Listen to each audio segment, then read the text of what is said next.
unen, vienen los asesinos y los matan, que fue lo que nos dijo ahorita el diputado Lozano. O sea, el mensaje tiene, por supuesto, el agravio y cala, o la claro, provocación, claro, pero a los que están ahí dicen, uy, hermano, si no nos unimos nos van a matar. Entonces, pilas, porque lo que viene es sangre.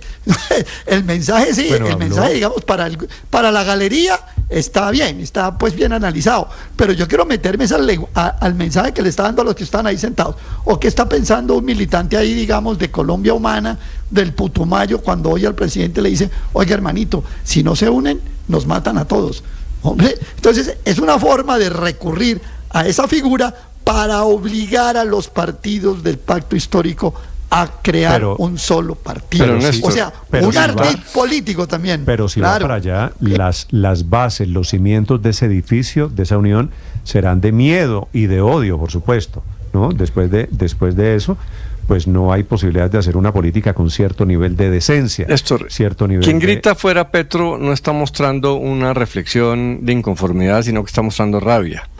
Esa es una expresión obviamente antidemocrática, pues que es propia de una sociedad dominada por el populismo de derecha y de izquierda.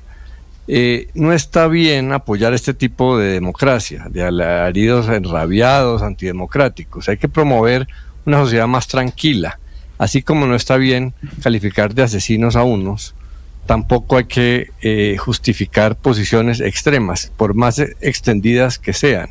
Hay que tratar de que la democracia salga de ese fango de gritos. Entonces, eso hay que decírselo al presidente Petro, Álvaro. Hay que promover serenidad. Los fuera Petro no hay que justificarlos, ni los fuera Uribes. Hay que promover una sociedad mucho más civilizada, porque eso es un populismo fanático, lleno de emociones. Quien lo promueva es un irresponsable, tanto o peor que quien los llama asesinos. Hay que serenarse. No hay que justificar esas conductas. Sí, están muy extendidas, pero es que la política colombiana está muy Petro, Álvaro. Pero decir fuera Petro, populista. Álvaro, hay que dejar de echar la culpa al otro. Hay que dejar de echar la culpa al otro. Hay tanto más o igual odio en el fuera Petro que en el que los descalifica. A ver, Álvaro, entonces no hay que justificar a unos y serenarse y no tomar posiciones por conveniencia. El presidente lo estoy oyendo. A ver, Álvaro, en el gobierno anterior usted no decía que le causaba profunda antipatía, usted no decía fuera Duque. Nunca he dicho eso. Pues ¿cómo me va a acusar de eso? Pues claro, yo no soy un impulsador de barras bravas. Yo hago análisis serenos. Política. Yo hago análisis serenos, trato de explicar, yo no ando en posiciones fanáticas, ni por conveniencia, ni por apasionamiento político. Nunca he dicho fuera Duque, nunca he dicho fuera Uribe. Eso me parece aberrante y no entro a justificar ni a los que decían fuera Duque, ni a los que decían fuera Petro. Y está mal hacerlo. Nos hubiéramos ahorrado muchos muertos, vandalismo, desórdenes, si ese hubiera sido el discurso durante el famoso paro o protesta o estallido social, donde se decía fuera Duque. Pero adicionalmente Camila, el presidente no deja de ser presidente por estar en una reunión de la Colombia Humana. Él no puede hablarle a unos y a otros no. Él no puede andar estigmatizando como si sencillamente fuera el presidente de a los que les está hablando. Es que lo lamentable es que él no entienda que es el presidente de todos los colombianos. Lo entiende perfectamente. Eso ya no lo hace, muy lamentable que no actúe en conformidad. Pero ¿sabe cuál es la consecuencia? ¿Sabe cuál es la consecuencia de este discurso del presidente Néstor? Que este tema que se había extinguido, yo hacía rato no escuchaba el fuera Petro, pues va a volver, se va a revivir en el próximo partido o en el próximo evento masivo. Créame que eso se va a revivir por cuenta justamente de esa polarización, porque los extremos se nutren, los extremos que gritan fuera Petro se nutren justamente de esa rivalización del otro extremo que los llama asesinos y demás. Eso sí que no le sirve al país. Cuando tenemos solo le habla el 34%.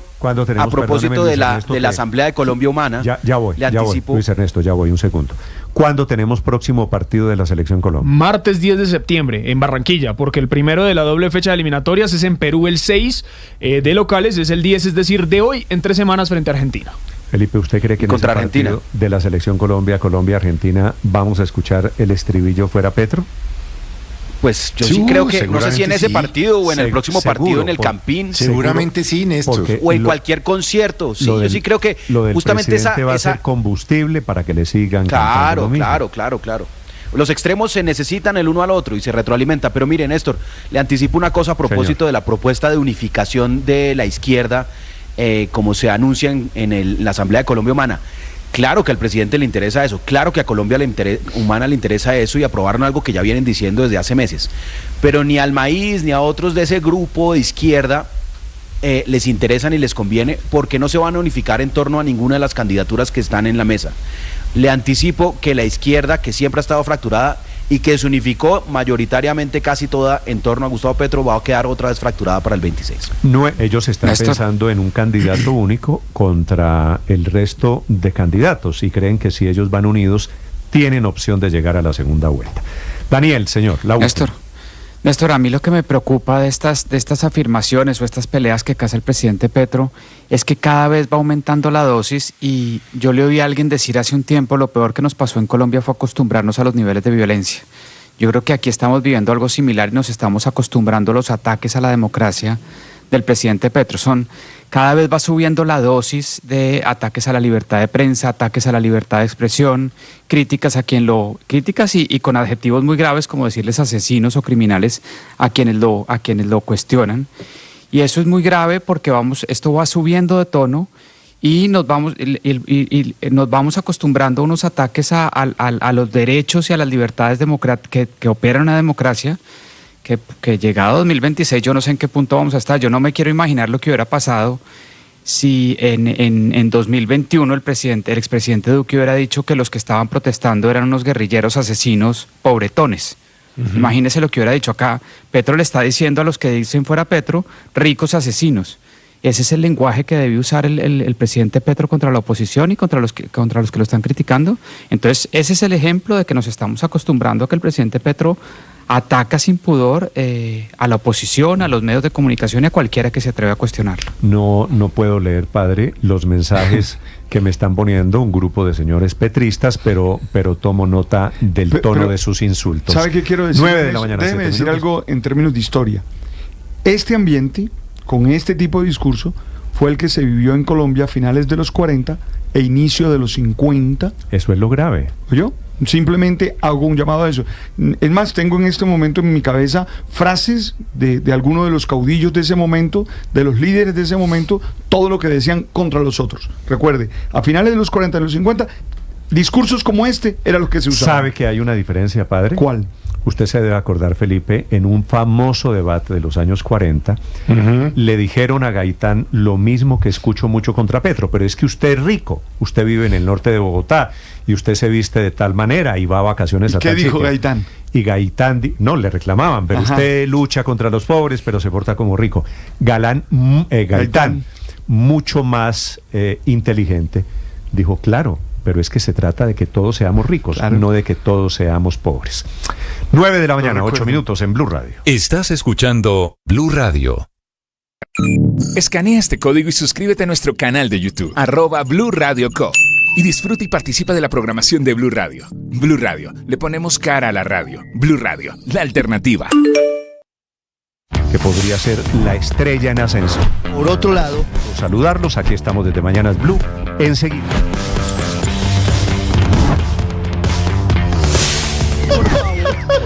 Empeorado por la crisis que además tiene hoy el sistema de...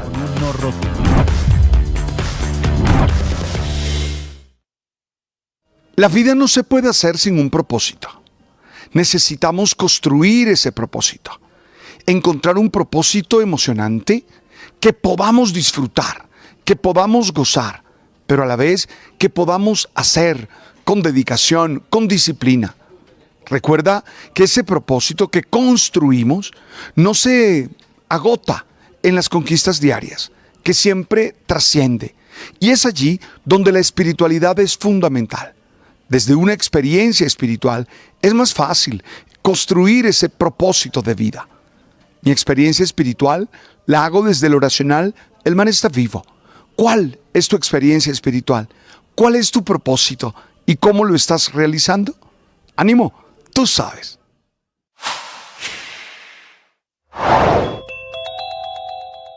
Fue un fin de semana largo y lleno de peleas y de batallas políticas del presidente Petro ahora con los alcaldes de Medellín y de Bogotá. el alcalde Fico Gutiérrez y Carlos Fernando Galán, con este último por el apoyo a los venezolanos que siguen protestando para exigir que se reconozca el triunfo de Edmundo González, y con Federico Gutiérrez por el tema de ISA, del nuevo presidente de ISA, y ahora también por la venta de acciones de EPM en UNE.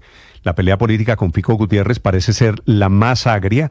Comenzó por la carta que mandó el gerente de EPM, John Maya, pidiendo a la Junta Directiva de ISA explicaciones sobre cómo eligieron a Jorge Carrillo, que es ficha del exalcalde Daniel Quintero, para la presidencia de ISA.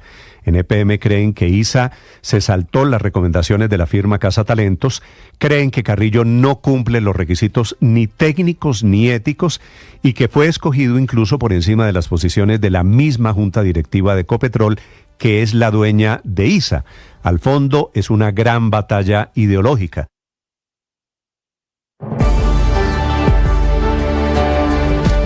Actualidad económica con la apertura de los mercados a las 9 de la mañana, 11 minutos. Una apertura bastante volátil esta semana para el dólar. Arrancó subiendo primero, llegó hasta los 4.045 pesos, luego cambió de dirección. Ahora está bajando, llega a una cotización promedio de 4.010 pesos, es decir, cayendo 11 pesos frente a los registros del pasado viernes. Inclusive ya ha marcado algunos precios, algunas operaciones por debajo de la barrera de los 4.000 pesos. Mínimo de la jornada, 3.998 pesos. En el mundo, el dólar debilitándose frente a las principales monedas, cae 0,24%. El petróleo de referencia Brent está subiendo luego de una fuerte caída en la jornada anterior. Está subiendo a esta hora, se recupera 0,75%, superando los $78 por barril. Y los mercados de acciones se mueven a esta hora con un tono mixto. En Estados Unidos estamos viendo algunas subidas, otros mercados cayendo. En Europa lo mismo, tendencias mixtas, algunas desvalorizaciones. Y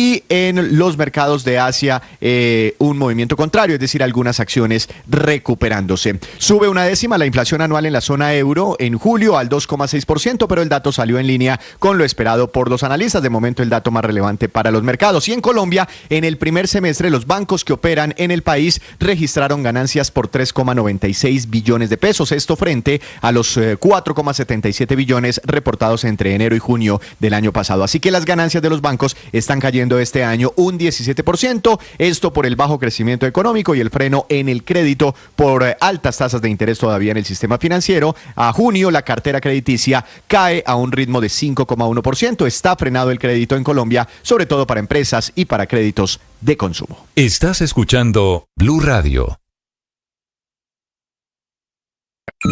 Escanea este código y suscríbete a nuestro canal de YouTube, @Blue Radio Co.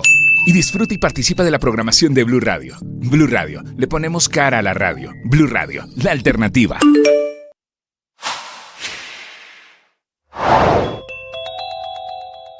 El fin de semana el presidente Gustavo Petro lanzó unos trinos en contra del alcalde de Bogotá, Carlos Fernando Galán. ¿Por qué se dio esta discusión en la red social X? Esto fue lo que nos contestó el alcalde de Bogotá en Mañanas Blue. Como usted sabe, en Bogotá hay más de 1 millón de migrantes venezolanos. Y yo creo que sí esperan que las autoridades nos expresemos para rechazar en cierta forma, ese desconocimiento de los resultados electorales que se está dando en Venezuela por parte de las autoridades venezolanas. Esta tarde hablan Barack Obama y su esposa Michelle en la convención del Partido Demócrata. Los congresistas, los demócratas que están allí, están saliendo en defensa de su candidata Kamala Harris, a quien Trump acusa de llevar a Estados Unidos a convertirse en una Venezuela. Este es el tono de la campaña.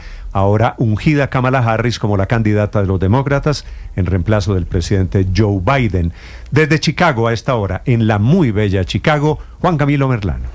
Espectacular Chicago, Néstor, y un clima maravilloso, hay que decirlo, alrededor de 17 grados Celsius. Estamos en el auditorio del Hotel Hyatt, esto es en el McCormick Place. Se han habilitado por parte del Partido Demócrata 2 sedes, una que es esta, donde se adelantarán eventos en horas de la mañana y las primeras horas de la tarde, y la sede principal de la convención, que es en el United Center, la arena, por ejemplo, donde juegan los Chicago Bulls, el equipo de la de la NBA, que tiene una capacidad para 20.000 personas y que en las últimas horas estuvo repleta por los delegados y por los miembros del partido quienes estuvieron asistiendo al discurso del presidente Joe Biden. Para hoy, sí, en efecto, luego de las 6 de la tarde se espera la participación de la ex primera dama Michelle Obama y el expresidente Barack Obama, quien ya escribió a través de su cuenta de X: feliz de estar de nuevo en casa, Chicago. Recordemos que él es de este estado, de Illinois.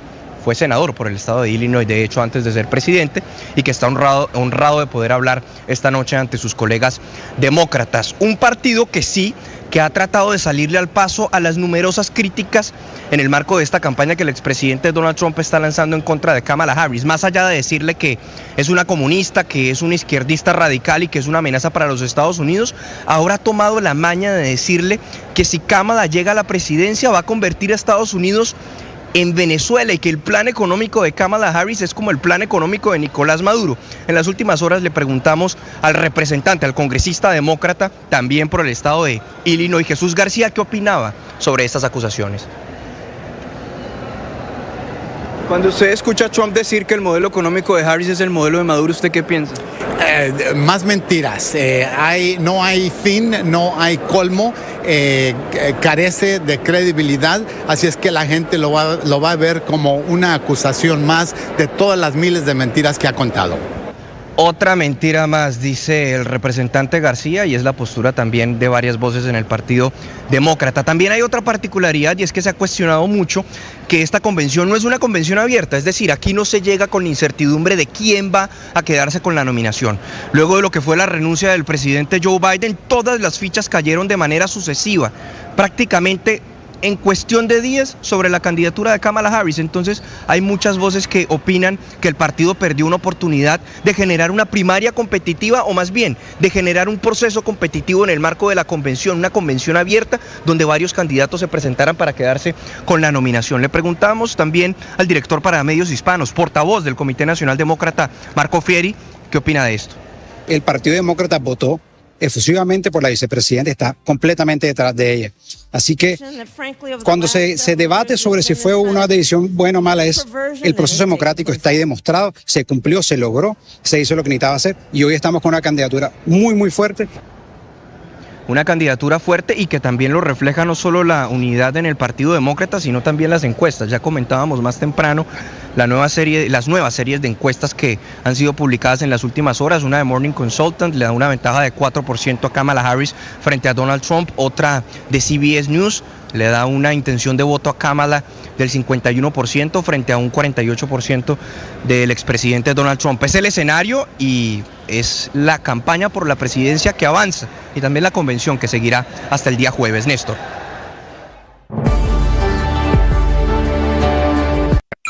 Escanea este código y suscríbete a nuestro canal de YouTube, @Blue Radio Co. Y disfruta y participa de la programación de Blue Radio. Blue Radio, le ponemos cara a la radio. Blue Radio, la alternativa.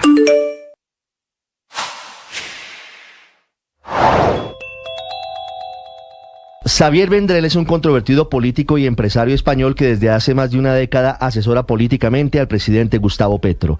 Vendrell hoy está en el ojo del huracán tras las revelaciones del periódico español ABC, que señala que habría amasado una fortuna superior a los 500 millones de euros gracias a contratos que habría obtenido en Colombia. Según el reportaje hecho por el corresponsal de ABC en Washington, David Alandete, Vendrell, exdiputado y exintegrante del grupo terrorista Terra Libre, viene siendo investigado desde hace años por la justicia española por su presunta vinculación con la trama rusa, y en el marco de ese proceso fueron interceptadas sus comunicaciones, en las cuales hay múltiples referencias a sus negocios en Colombia y a su opinión sobre Gustavo Petro. Alandete señala que probablemente las comunicaciones de Vendrell habrían sido obtenidas e interceptadas por medio de la plataforma israelí Pegasus, en las que dice, entre otras cosas, que viaja a Colombia porque allá se hacen muchos negocios. Luego, según el ABC, en otra conversación, Vendrell dice que quiere convertirse en un inversionista en bienes raíces en Colombia por medio de una empresa llamada Temac, con la que habría obtenido ingresos por más de 2 billones de pesos. Y es que según la investigación, en el teléfono y en el computador de Vendrell aparece una contabilidad de empresas suyas que habrían tenido negocios relacionados con el manejo de basuras en Bogotá, Medellín y Santa Marta y otras ciudades por cerca de 500 millones de euros. En este momento te invito a confiar en ti, a creer en ti, a saber que tienes las habilidades, las capacidades que requieres para alcanzar los objetivos que estás buscando. La primera acción para poder construir una vida con sentido es amarse a uno mismo, sin soberbias, sin mentiras, pero también sin falsas humildades. Ámate, reconoce todo lo bueno que hay en ti, da gracias por eso y esfuérzate en construir el mejor proyecto. Eres una persona valiosa, eres una persona con muchas cualidades, con muchas capacidades. Hoy celebra eso y vive con la mejor actitud desde el amor propio. Tú sabes.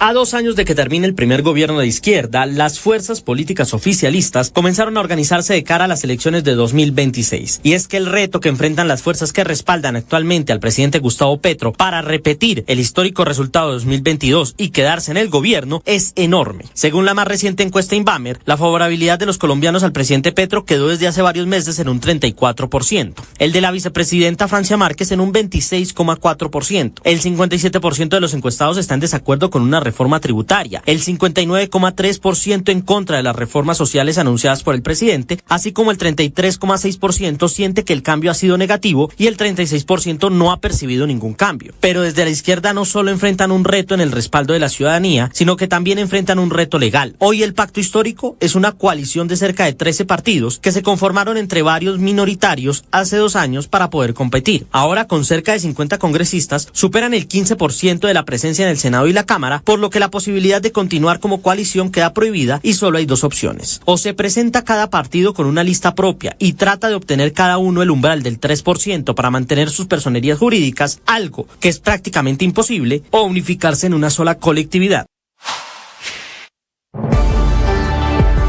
Estás escuchando Blue Radio y bluradio.com. Mauricio Vélez es o era padre un director conocido por dirigir documentales en Colombia. Los pasos de Pablo Escobar, los hipopótamos de Pablo Escobar, la historia de la Selección Colombia en el año 2022. Por hacer documentales consiguió nominaciones a los premios Emmy. Pero este hombre, que ha tenido una cámara en su hombro durante muchos años de su vida, acaba de sorprenderme porque ha publicado un artículo en una revista científica muy importante desafiando la teoría del Big Bang. Esa teoría que es fundacional, que es cómo nació el universo, que está en continua expansión, que es rebatida por Mauricio, que ha sido un gomoso de la astronomía. Y está en Canadá, en donde creo que está viviendo desde hace un tiempo. Mauricio, buenos días. Buenos días, Néstor, y muchas gracias por la invitación al programa y un saludo muy especial para todo su equipo de trabajo en Blue Radio, de sus oyentes. Como se dan cuenta, todavía con un inmenso acento caleño, ¿no? Así es. Amante del pan de yuca, el buen pan de yuca y del sancocho de gallina de Ginebra. A ver, explíqueme, Mauricio. Yo digo, me declaro sorprendido porque yo conozco su trabajo pues por razones obvias, sé de esos documentales, sé de sus premios, las nominaciones al Emmy, pero no sabía de esta cosa científica en serio. Lo publica la Royal Astronomical Society of Canada, que es la asociación de científicos pues de uno de los países científicos por naturaleza, Canadá. ¿Cómo llega usted al tema de la teoría del Big Bang que ahora está desafiando y cómo llega a publicar el artículo en esta revista científica? Néstor, esta es una inquietud que yo he tenido desde chiquito. Cuando yo era niño, unos 11 años, espectacular, porque la contaminación lumínica pues no era tanta y nos permitía ver un cielo lleno de estrellas. En esa época un tío mío me regaló un telescopio y eso fue como que me regalaran las llaves del cielo. Y fascinado con el tema del cosmos, me puse a investigar precisamente sobre ese universo que se veía sobre mi cabeza y nunca entendí la teoría del Big Bang. No me cabía en la cabeza. Siempre me pregunté cómo así que de un punto infinitesimalmente pequeño nació el todo, hacia dónde se está expandiendo, qué moviliza esa expansión. Entonces desde pequeño tengo esa inquietud. Y hace unos 6 años me puse un propósito y era tratar de contestar esa pregunta que yo me había planteado desde pequeño, y llevo 6 años garabateando, rayando cuadernos y buscando soluciones a esa, hasta que hace 3 años tuve una especie de revelación, y es una solución a esa pregunta que tiene que ver con la alternativa a la expansión del universo. Podría ser la desaceleración universal del tiempo. Y esa es la base del artículo que terminé escribiendo en febrero de este año y que remití a la Royal Astronomical Society of Canada y que publicaron ahorita en agosto recientemente. Sí, a ver, pero Mauricio, leí el artículo del Journal, de la revista, y quisiera que usted le explicara a los oyentes en Colombia cómo es esta teoría suya de que antes el tiempo fluía más rápido. Mire, se basa en un aspecto fascinante, un fenómeno fascinante de la luz. Cuando nosotros miramos hacia el cielo, la luz tarda millones de años, en algunos casos, en llegar a nuestra retina o a nuestros telescopios. Imagínese que la luz de los objetos celestes más distantes, que están ubicados a unos 13.500 millones de años, tarda 13.500 millones de años en llegar. Es decir, cada vez que nosotros miramos hacia el cielo, estamos mirando hacia el pasado. ¿Qué le ocurre a la luz durante ese recorrido hacia la Tierra? Es un fenómeno que es intrigante, porque la luz se estira en el proceso de viajar desde cualquier objeto celeste hacia nosotros, observadores en nuestro planeta. Ese estiramiento fue explicado por Edwin Hubble, el astrónomo americano, en 1929, como evidencia de que el universo estaba en un proceso de expansión. Hubble miró los objetos celestes y en todas partes, en cualquier dirección a la que usted mire, va a notar que los objetos celestes se están distanciando de nosotros, se están alejando. Y eso lo notó porque la luz se está estirando, se está volviendo un poco más roja, ¿ya? ¿Por qué roja? Porque la luz se descompone en colores y el rojo está en el extremo del espectro que tiene una longitud de onda mayor al otro extremo, que es el azul. Entonces la luz se está volviendo más roja, se está estirando, y como ocurre en todos los sectores del universo, Hubble razonó que esa era evidencia de que el universo se estaba inflando, como si estuviéramos inflando un globo, ¿no? Entonces de ahí nace la comprobación, según él, de una teoría que propuso un físico belga en 1927, que se llama Georges Lemaitre, que el universo se está expandiendo. Sí. Ahora, ¿qué ocurre? Hay otra explicación para ese alargamiento de la luz, y es: si el tiempo se desacelera, la frecuencia de la luz se desacelera y como resultado la longitud de onda se estira, porque la velocidad de la luz, que es una constante en el universo, es el resultado de una multiplicación muy sencilla: frecuencia por longitud de onda. Claro, señor Vélez, cuando usted dice que el tiempo pasado fluía más rápido, ¿a qué rapidez se refiere? ¿Cómo lo podemos comparar hoy para entender qué tan rápido?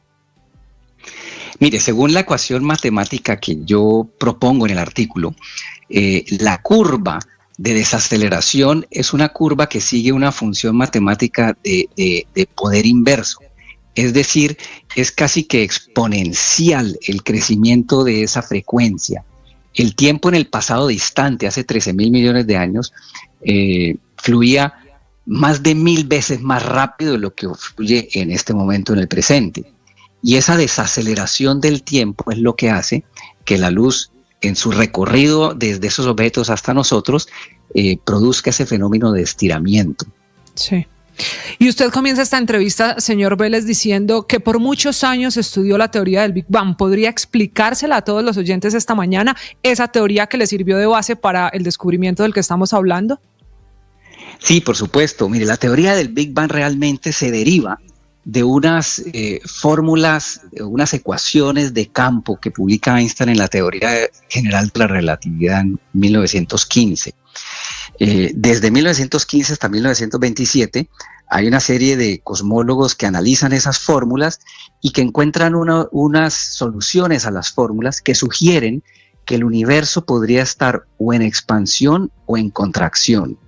Y es en 1927 que un astrónomo belga, como le comenté, es quien por primera vez propone que el universo puede estar en un proceso de expansión y además también propone las fórmulas que sustentan su teoría. Ahora, a Einstein no le gustaba esa teoría. Einstein creía en un universo estático que no estuviera en expansión. Y después, en 1929, es el astrónomo Edwin Hubble quien aporta por primera vez una evidencia empírica a través de las observaciones que él hizo en su telescopio, que esa luz efectivamente se estaba alargando. Y ahí realmente se consolida la teoría del Big Bang, que básicamente lo que dice es que el universo hace unos 14.000 millones de años estaba todo en un átomo primordial, como lo llamó Lemaitre, en un punto infinitesimalmente pequeño y denso, que espontáneamente explota y de la nada surge el todo, surge el universo, surge la materia, surge la energía y surge el espacio. Señor Vélez, además de lo fascinante que es el tema por entender el origen del universo, ¿esta desaceleración del tiempo tiene algunas consecuencias en la vida cotidiana? No, esa es una muy buena pregunta. Lo que pasa es que recordemos que nuestra vida, en comparación con la escala cósmica de unos 13.800 millones de años que se estima es lo que la edad del universo, pues es infinitesimal. Entonces, en la experiencia cotidiana humana no tiene ninguna relevancia, es insignificante. Sí, señor Vélez, pero la teoría suya es sobre la expansión, la ha explicado ampliamente, pero quisiera preguntarle si el texto tiene alguna teoría o profundizar sobre ella, sobre el origen del universo a la luz de la teoría del Big Bang. ¿Su texto rebate en algún sentido esa teoría sobre cómo se creó el universo? El texto que está publicado en este momento no entra en este detalle. El segundo paper, que ya estoy por terminar, sí lo hace y propone que el universo es cíclico. El Big Bang propone un nacimiento del universo en una explosión cósmica que ocurre en un punto infinitesimalmente pequeño. Yo estoy proponiendo un universo cíclico, que el universo es estacionario, no está en expansión, es lo que sugiero, y nace de un proceso cuántico de conversión de energía en materia y reconversión a esa energía, que ocurre a nivel de todo el universo. Y esa conversión, según lo que yo estoy desarrollando en el segundo paper, genera una oscilación del universo, del vacío, del espacio y del tejido del tiempo. Y esa oscilación es la que se está desacelerando, y en virtud de esa desaceleración, el tiempo se está desacelerando. Mauricio, según su teoría, ¿el universo todavía está creciendo, se está extendiendo? No, precisamente, Néstor, la teoría que yo propongo es que el universo es estacionario, el universo no está creciendo, que lo que ocurre es que el tiempo se desacelera, y esos efectos visuales que han sido interpretados como la posible expansión del universo no son debido a la expansión, sino debido a la desaceleración de la frecuencia de la luz. Pero los hemos interpretado como si fuera una expansión del universo. Sí, doctor Vélez, pero exactamente antes de que el tiempo fluía más rápido. Sí, lo que propone la teoría es que el tiempo en el pasado distante fluía muchísimo más rápido de lo que fluye en el presente. Ahora, eso es muy consistente con la línea de tiempo que se ha desarrollado para el universo. En la teoría del Big Bang se dice que toda la materia y todos los elementos del universo fueron creados en la primera hora. Imagínense, en una sola hora de 13.800 millones de años se crean todos los elementos que existen en el universo.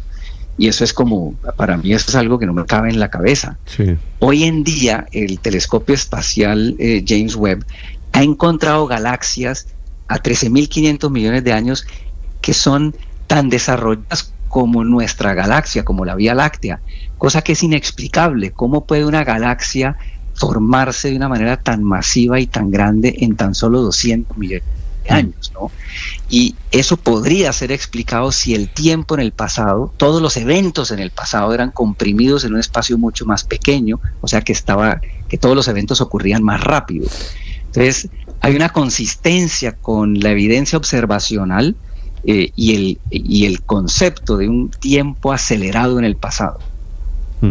Mauricio, escuchándolo me da la impresión de que el mundo del documentalismo, de que el mundo del cine perdió un director y la astronomía ganó un astrónomo.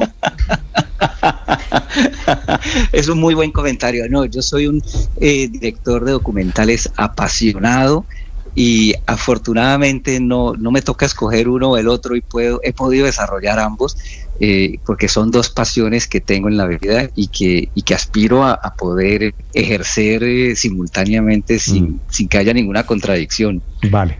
Mauricio, me alegra saludarlo. Un abrazo. Néstor, muchísimas gracias. Un astrónomo al que le regalaron un telescopio que hoy es publicado por una de las revistas científicas más importantes del mundo. Usted sabe que es apasionante encontrar el origen del universo. Esa es una de esas vainas que uno se emociona leyendo, porque va más allá. Además que para mí, que estudié teología, ¿verdad? Que estudié teología, esto representa... Esto es todo lo contrario de lo que usted estudió. Claro. No, o puede ser la explicación, porque nosotros lo que creemos es que Dios creó el mundo. Es la afirmación, pero no nos dijeron cómo. Y cómo lo tiene que decir la ciencia, ¿no? Y esto por eso es maravilloso para mí. Pero Néstor, así nace la ciencia, de una inquietud de infancia que nos contaba Mauricio. Claro. Se preguntaba y no le sonaba la teoría del Big Bang y pasaron los años y se puso a investigar. Cuando le regalaron el telescopio, le regalaron las llaves del cielo. Como cuento Qué bella frase. Divina. Es muy impresionante, María Consuelo, porque yo lo conozco, es un documentalista serio e importante en Colombia, ahora metido, y no porque lo diga cualquiera, porque lo publica una revista científica en Canadá. 9:36 en Mañanas Blue. Estás escuchando Blue Radio. Escanea este código y suscríbete a nuestro canal de YouTube, @Blue Radio Co. Y disfruta y participa de la programación de Blue Radio. Blue Radio, le ponemos cara a la radio. Blue Radio, la alternativa.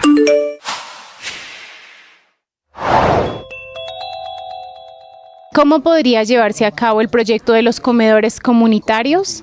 Sobre eso al alcalde de Bogotá, Carlos Fernando Galán. Esos son criterios, digamos, que están identificados en los estudios que ha hecho Integración Social, básicamente. Obviamente hay elementos que tienen que ver con el CISBEN, hay otros elementos por los estudios que se han hecho en integración que identifican las poblaciones. Miren, Bogotá tiene un reto complejo. En Bogotá está llegando más o menos en este momento entre 8.000 y 10.000 víctimas al mes, para que ustedes se hagan una idea. Eso es lo que está llegando a Bogotá hoy. Y si no logramos integrar esa población de manera adecuada, que reciba la atención, digamos, en salud, en alimentación que se requiere, Bogotá tiene una problemática de habitante de calle. El último censo que se hizo en Bogotá lo hizo la administración de Enrique Peñalosa y estamos haciendo el nuevo censo, pero el último es del 2017 más o menos, 18. Tenía 9.000 habitantes de calle. Hoy yo creo que estamos muy por encima de 13.000, 14.000 habitantes de calle. Esa es otra población. Un énfasis para nosotros son los niños. Muchas veces los niños donde acceden a una alimentación adecuada es en el colegio.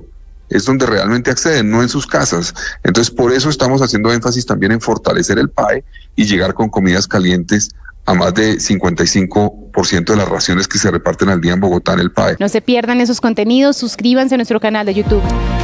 9 de la mañana, 38 minutos. Confianza con la marca de los caficultores colombianos Juan Valdez, porque se alista para un agresivo plan de expansión internacional que le dará como resultado tener una operación más grande en el exterior que dentro de Colombia. En este momento, Juan Valdez está logrando un registro histórico de 600 tiendas en el mundo tras su última apertura en Turquía, en el aeropuerto de Estambul. De esas 600, 373 tiendas están dentro de Colombia y el resto se ubican en más de 20 países como Ecuador, Chile, Estados Unidos, España, Egipto y Dubái, entre otros. Pero esa relación cambiará muy pronto. Gracias a sus planes de expansión internacional, para el 2025 tendrá más tiendas en el exterior frente a las que estarán en Colombia, y para el 2027 espera alcanzar las 1.200 tiendas de café en total, duplicando las que tiene hoy, de las cuales 700 estarán en otros países y 500 atenderán al mercado nacional. Así que en 3 años, Juan Valdez será 2 veces más grande por número de tiendas. Para lograrlo,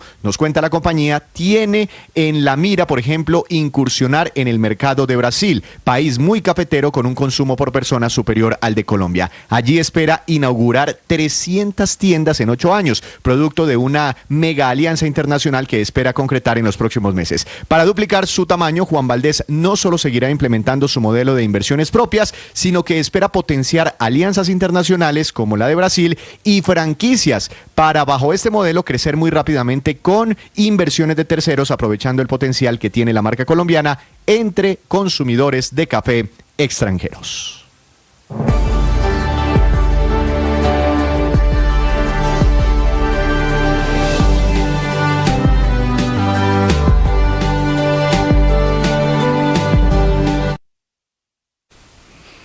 $9.40, un lingote de oro a $1 millón. Récord histórico del metal dorado que ayer superó los $2.500 la onza tras subir 32% respecto al año pasado y luego de multiplicarse por 8 en los últimos 10 años, al pasar de $340 la onza en 2014 a los $2.500 de hoy en día. Oro en máximos históricos jamás vistos, gracias a su condición de refugio seguro en un contexto internacional complicado y marcado por conflictos geopolíticos y también a la espera de nuevos recortes en las tasas de interés por parte de la Reserva Federal de los Estados Unidos.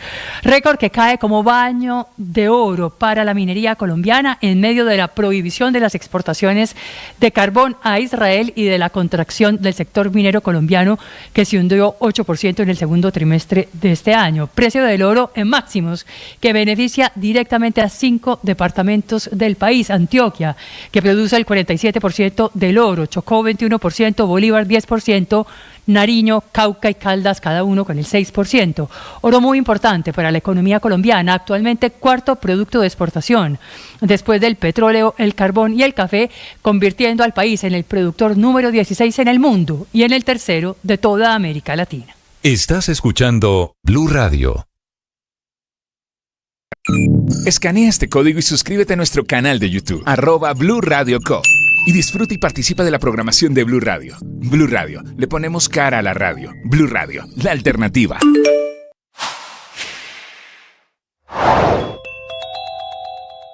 La historia de Chocó, que amanece como si fueran pocos sus males, con un brote de paludismo.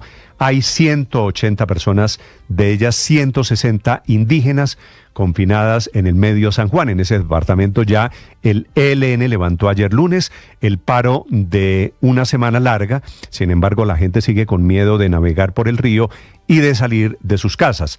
El paro mató a 3 personas, entre ellos una bebé de 16 meses víctima de desnutrición. Por el paro armado se produce el desmentido del presidente Petro a la posibilidad de bombardeos. Una idea que puso sobre la mesa el comandante de las fuerzas militares es el almirante Cubides. El almirante dijo que esos bombardeos se adelantarían en la medida en que las condiciones de operaciones se den sin que haya afectación a la población civil. El presidente Petro de inmediato frena esa posibilidad diciendo que al almirante le habían puesto palabras que no había dicho para meterle candela a la negociación con el ELN, que está, la verdad, en cuidados intensivos, dijo el comisionado de paz Oti Patiño, que es la peor crisis desde que arrancó el gobierno.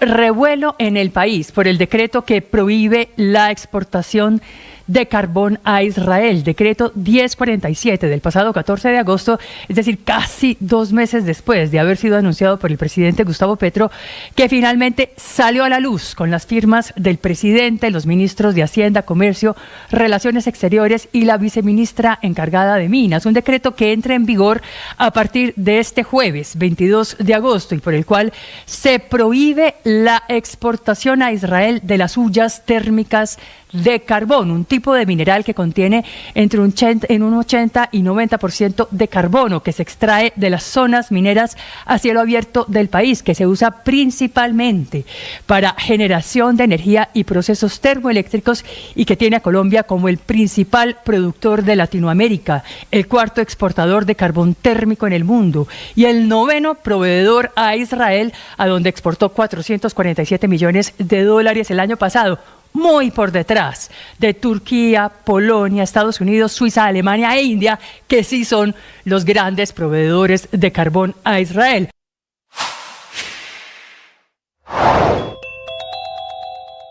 Primero, el presidente cuestionó a los gobiernos de Medellín y Bogotá por ser 2 ciudades que no inscribieron lotes, que son de más de 1.000 metros cuadrados, para crear paz que son los puntos de abastecimiento solidario, ese programa de prosperidad social de Gustavo Bolívar que pretende montar plazas de mercado, restaurantes y ollas campesinas para combatir el hambre.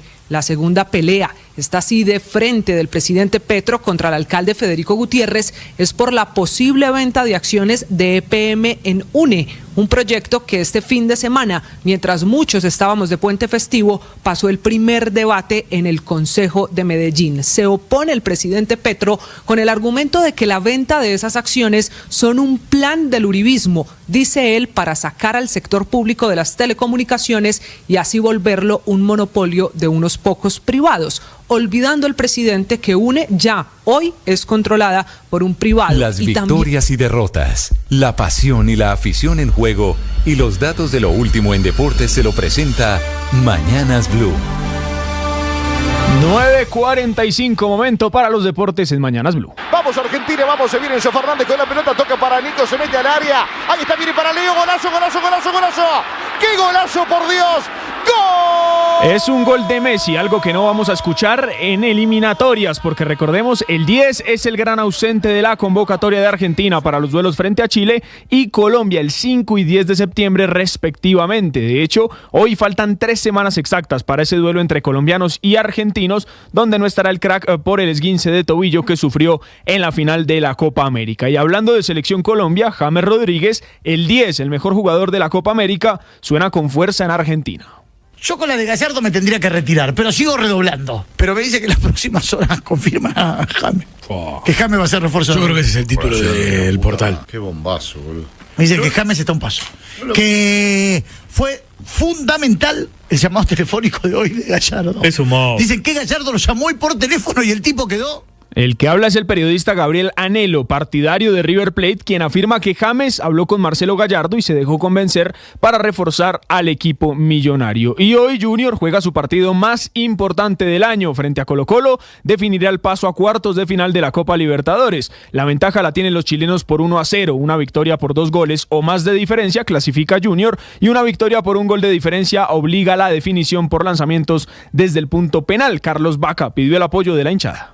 Y yo creo que necesitamos de la hinchada, que el estadio se llene y que Colo-Colo cuando salga el calentamiento, cuando salga el partido, sienta que estamos ganando el partido ya. Entonces yo creo, invito a la hinchada que ojalá venga, que nos acompañe y que vengan positivos, porque nosotros vamos a tratar de dar lo mejor para darle vuelta a ese marcador, porque confiamos mucho y yo creo que el día martes nos jugamos bastante del semestre. Apoyo fue lo que recibió Colo-Colo en su hotel de concentración de Barranquilla con un banderazo de su hinchada que fue transmitido en vivo por el mismo Arturo Vidal.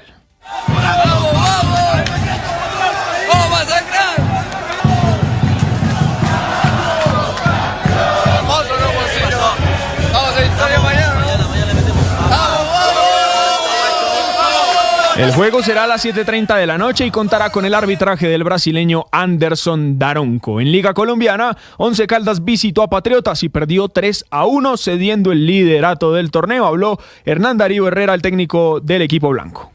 A ver, es que hay que valorar lo de Patriotas. En 20 minutos nos hacen 3 goles a un equipo que era difícil anotarle. Entonces eso le duele a uno. O sea, pero hay que darle mérito también a Patriota por lo que hizo en el primer tiempo. Y en Montería, Jaguares perdió frente a Tolima por 2-0 y se quedó sin entrenador, pues Néstor Cravioto renunció. Sí, bueno, antes que todo eso he hablado con el gerente del club para avisarle de mi renuncia al cargo, entendiendo que hoy hay tiempo para cambiar la situación, entonces creo que es el momento indicado para poder darle algo distinto al grupo. Y el ganador, David González, se siente contento pues tiene al Tolima quinto en la tabla. Cuando hay situaciones como la que se presentó, con una situación adversa, quedarnos con 10 hombres en una cancha y en un clima como este es difícil. Es un registro defensivo que no es a lo que estamos acostumbrados, no es nuestra manera de jugar, pero que el equipo muestre que lo puede hacer, seguramente nos va a sumar mucho para poder conseguir el objetivo que queremos. Y a las 9:49 hablamos de ciclismo.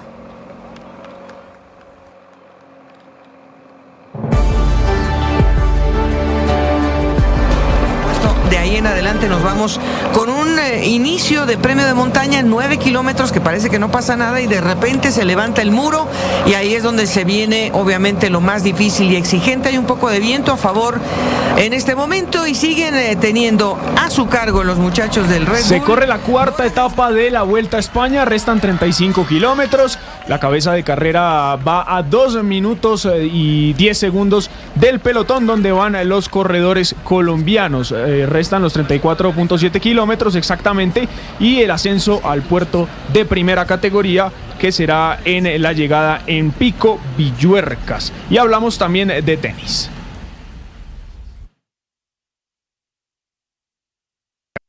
Escanea este código y suscríbete a nuestro canal de YouTube, @Blue Radio Co. Y disfruta y participa de la programación de Blue Radio. Blue Radio, le ponemos cara a la radio. Blue Radio, la alternativa. Es la victoria de Camila Osorio frente a la australiana Ayla Tomljanovic en los 16avos de final del WTA 500 de Monterrey en México. Mañana será su juego de octavos frente a la estadounidense Emma Navarro. Y cerramos hablando de béisbol porque el colombiano Gio Urshela fue anunciado como nuevo jugador de los Braves de Atlanta luego de ser liberado por los Tigres de Detroit. 9:50 los deportes en Mañanas Blue. Estás escuchando Blue Radio. Hoy juegas de titular. Eres la 10 de toda una familia. Han sido días, meses, años enteros entrenando, superando metas y desafíos con pasión, sudor y lágrimas. Hoy entras al campo, tocas el césped y te das cuenta de que este es tu escenario. Es tu momento. Tú y todo un equipo araneco harán historia mundial. Celebraremos sus logros, sus goles y triunfos en Blue, medio oficial de la Copa Mundial Femenina Sub-20 de la FIFA 2024.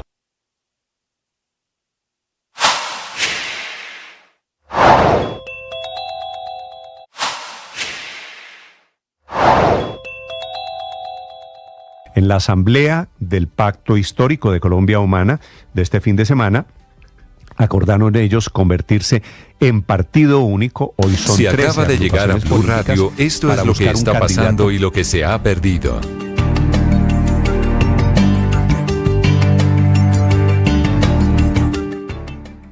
En Colombia lo agradece el gobierno fundamentalista del Medio Oriente en esta guerra en Gaza, que está a punto de completar un año. El grupo Hamas, que es de origen yihadista, le agradece la decisión al presidente Petro, que finalmente publicó el decreto prohibiendo exportar carbón de Colombia hacia Israel. Miguel Garzón. Buenos días, Néstor. El Ministerio de Comercio, Industria y Turismo expidió el decreto 1047, firmado el pasado miércoles 14 de agosto, en el que se establece que Colombia no exportará más carbón a Israel, una medida que se había anunciado hace 2 meses por el propio presidente Gustavo Petro, cuando el 8 de junio escribió en su cuenta de la red social X: vamos a suspender las exportaciones de carbón a Israel hasta que se detenga el genocidio, haciendo alusión a la guerra entre Israel y Palestina, que ha dejado miles de muertos y destrucción en la Franja de Gaza. La decisión del gobierno preocupa a distintos gremios energéticos y comerciales del país. De acuerdo con Analdex, en el año 2023, Colombia exportó $447 millones en carbón a Israel, una cifra que fue inferior a la registrada en el año 2022, cuando las exportaciones superaron los $1.000 millones. Para Javier Díaz, presidente de Analdex, esta decisión es inconstitucional. Israel muy seguramente va a conseguir el carbón en otro país, con otros proveedores, pero el afectado va a ser Colombia. Yo creo que ese decreto es inconstitucional, porque la argumentación que se hace para adoptar el decreto no tiene que ver con razones de tipo comercial. 9:53, hay tratado de libre comercio entre Colombia e Israel. De este tema, la decisión del gobierno está trinando en este momento, María Camila, el presidente Petro. Presidente Petro, Néstor, le responde a un tuitero, Orlando Rodríguez, que está haciendo la comparación sobre lo que está haciendo el presidente Duque, el presidente Petro, y lo que hizo el presidente Duque. Dice este tuitero que a quienes están criticando el hecho de la prohibición de exportar carbón a Israel, a ellos les recuerda que Iván Duque rompió relaciones con Venezuela y cerró las fronteras. Dice y se pregunta, ¿saben cuánto perdimos en exportaciones? $6.000 millones.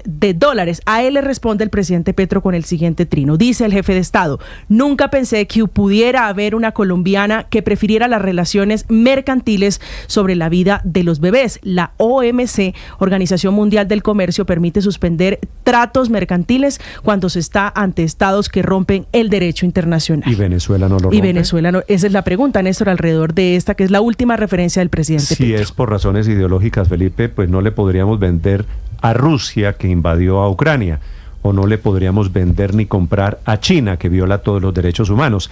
El tema del comercio solía ir por un lado y los principios solían ir por otros. El presidente pero es que la tesis del presidente, pues obviamente yo no soy experto en el tema de bombas, pero que es que el carbón se utiliza para las bombas que fabrican en Israel y las bombas no tienen carbón.